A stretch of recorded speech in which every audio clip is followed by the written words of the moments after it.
All right, I think we're on power tip number 5, and this is probably the biggest one of all of them. Let's go to the quiz banks. Now, let's say we're going to make some questions about complex numbers. So I make my folder, go into that, and then I go, let's add a question, and I go find my image. And I find my image. It has the answer attached to it, which is B. I hit delete on that. And then I type in the A, the B, the C, and the D. And the answer was B. Now, before I keep moving, I want to show you, this is the part I want to eliminate. Do you see how I had to type in A, B, C, D here? Now, I'm about to go make an identical question. And when I do this question, I notice that again, I pick my file, the answer is D, I delete this item, I hit D, and guess what I have to do again? A, B, C, D, and I put in its answer. What I would like to do is eliminate that step of having to write the A, B, C, D. Now, this is where something so weird about Canvas is true. I can move and copy questions to another bank, but I can't just copy this question again and then edit it. So my workaround for this is let's go and go to the question bank, and I'm going to make a brand new bank, and I'm going to call this bank Zero Copy Bank.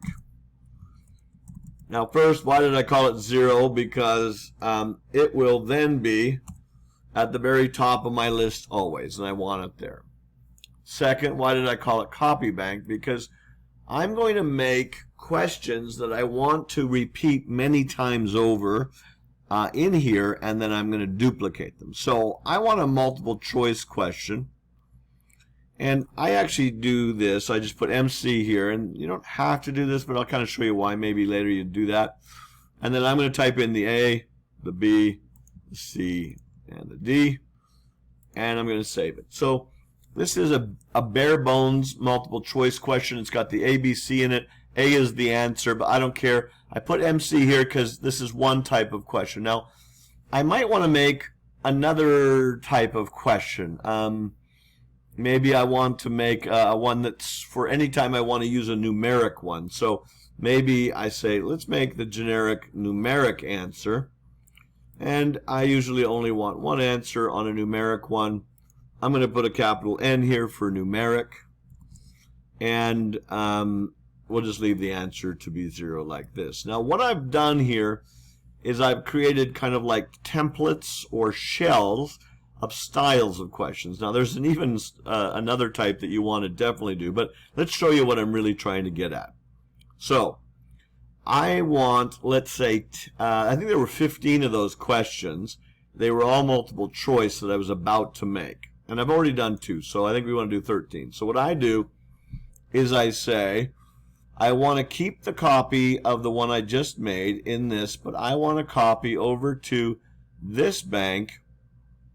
I want to copy 13 of these blank ones. 1, 2, 3, 4, 5. And pretend I just kept going. What I'm doing is I'm copying this blank one over there. Now, let's go see the advantage of this. If I go to the bank where I was going to make these, this guy right here, remember, each time I had to type in, you know, the A, B, C, D part. Now watch what happens. It's a blank. So I say open it up. I click here and go delete, delete to get rid of that thing. And then I hit image, canvas, item, complex number. 7 is D. I delete this thing. I come down. And then all I do, look at what I'm doing. Click on D and I'm done. No typing there. So then I go to the next one in the list and I say, all right, let's bring in an image. And let's go to canvas. And last one was 7, so I'm going to do 8 this time. So I'm going to scroll down to 8. And 8 is a C. I delete this item. I go here, guess what? It's been typed in. Look at how fast I'm getting now. So let's do it one more time. And I hit this guy and I bring in number 9. So, oh, I forgot to delete the MC. We'll do that in a minute. And so I go to number 9. And there it is, and it's a D. I delete this item. And I'm going to delete this guy now, and I go pick D, and I'm saving time. Now, that saves a bunch of time because the question's kind of prepared for you. And if you're doing a bunch of the same thing, that's perfect. Okay, let me go back here and give you one more strategy tip. So let's say we were starting a brand new section, 5-2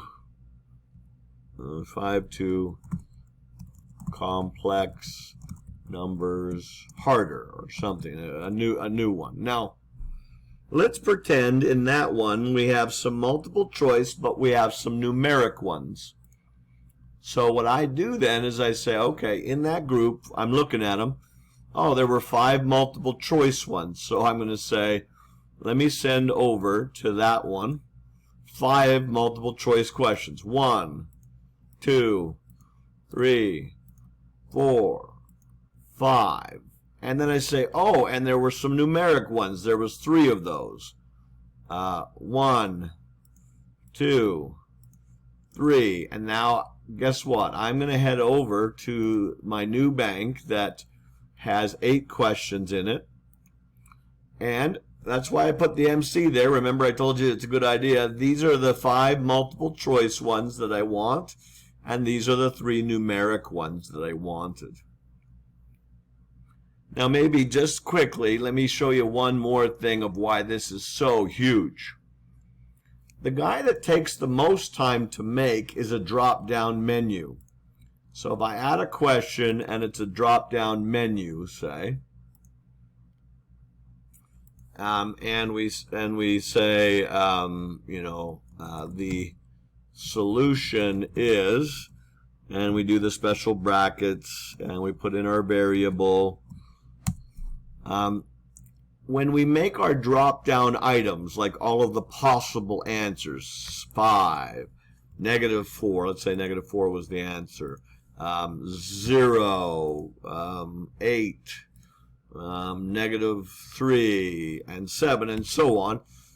Whenever I'm doing here, if I needed to do this multiple times, I would type that every time. You don't want to do that. So guess what you do? We're going to call this, well, actually, D for drop down, or actually I probably don't even need that because I will recognize it by the solution is, so I wouldn't actually put D. I'll leave a space there for my image, but now I'm going to go down here and save it.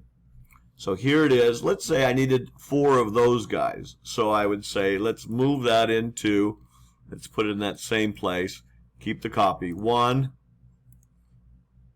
2, 3, 4. And again, I would run over to our banks. I would go to this guy now, and there's my multiple choice ones ready for me to enter in images. There's my numerics, and here is my drop down. So again, watch what I would do if I was making this one. I would pick the image, grab my image, get down to the number. Let's say we're doing question 4. I would delete this item. It comes in and I go, oh, the answer on that one was 0. I click 0 and off I go. I would go to the very next one. Sometimes it scrolls you down and go to the very next one. I would bring in its image. Again, to see how quickly I'm moving, I'm not retyping all of those things. Let's say we were doing number 5. The answer is a D, or well, let's pretend it's not D, but it's some answer. And then you say, oh, that was answer number 7. The last thing I'll say on this long video is, how do I pick these answers? Well, let's say I was making 9 questions.